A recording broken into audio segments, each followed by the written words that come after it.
অভিষেক ম্যাচে half century করে record বুকে তানজিদ তামিম।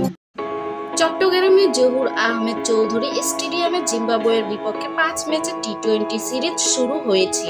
প্রথম টি-20তে শেখ মেহেদী হাসান, তাসকিন আহমেদ ও মোহাম্মদ সাইফুদ্দিনের দারুণ বোলিংয়ে জিম্বাবুয়ে 124 রানে অল আউট হয়। অল্প রানে জিম্বাবুয়েকে বেঁধে ফেলার পর বাংলাদেশও 28 বল হাতে রেখে মাত্র 2 উইকেট হারিয়ে জয় নিশ্চিত করে। অভিষেক ম্যাচে বাংলাদেশের দ্বিতীয় ব্যাটার হিসেবে হাফ সেঞ্চুরি করার কৃতিত্ব দেখিয়েছেন তানজিদ হাসান তামিম।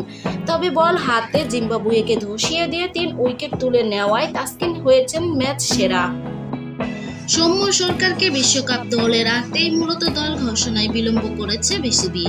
যদিও আইসিসির কাছে গত 1 মে দলের সদস্যদের তালিকা পাঠিয়ে দিয়েছে বাংলাদেশের ক্রিকেটের নিয়ন্ত্রণ সংস্থা, তবে এই দলটি কোনো কারণ ছাড়াই আগামী 25 মে পর্যন্ত অদল-বদল করতে পারবে নির্বাচকরা।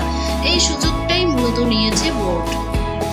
জিম্বাবুয়ে সিরিজ মূলত 3 ক্রিকেটারের জন্য। বিশ্বকাপ দলে ঢোকার মঞ্চ পারভেজ হোসেন ইমন, তানজিদ ও সাইফুদ্দিন। শুক্রবার জুনিয়র তামিম ও সাইফুদ্দিন প্রথম পরীক্ষায় পাশ করে গেছেন। এদিন জিম্বাবুয়ের দেওয়া 125 রানের লক্ষ্যে খেলতে নেমে শুরুতেই লিটন দাসকে হারায় বাংলাদেশ। লম্বা সময় ধরেই সাদা বলের ক্রিকেটে ছন্দহীন তিনি। আজকে 3 বলে 1 রান করে বিদায় নিয়েছেন এই ওপেনার। দ্বিতীয় উইকেটে অভিষিক্ত তানজিদ ও অধিনায়ক নাজমুল হোসেন শান্ত মিলে 52 রানের জুটি গড়ে প্রতিরোধ করেন। 2 বার বৃষ্টিতে খেলায় বিঘ্ন ঘটলেও শেষ পর্যন্ত ম্যাচটিতে এর প্রভাব পড়েনি। বৃষ্টি থামার পর ক্রিজে নেমে বিদায় নেন শান্ত। 24 বলে 21 রান করেন তিনি। তবে শুরু থেকে শেষ পর্যন্ত বিধ্বংসী ব্যাটিং করেছেন জুনিয়র তামিম। তাওহিদ হৃদয়ের সঙ্গে 36 বলে অবিচ্ছিন্ন 69 রানের জুটিতে জয় নিশ্চিত হয় বাংলাদেশের।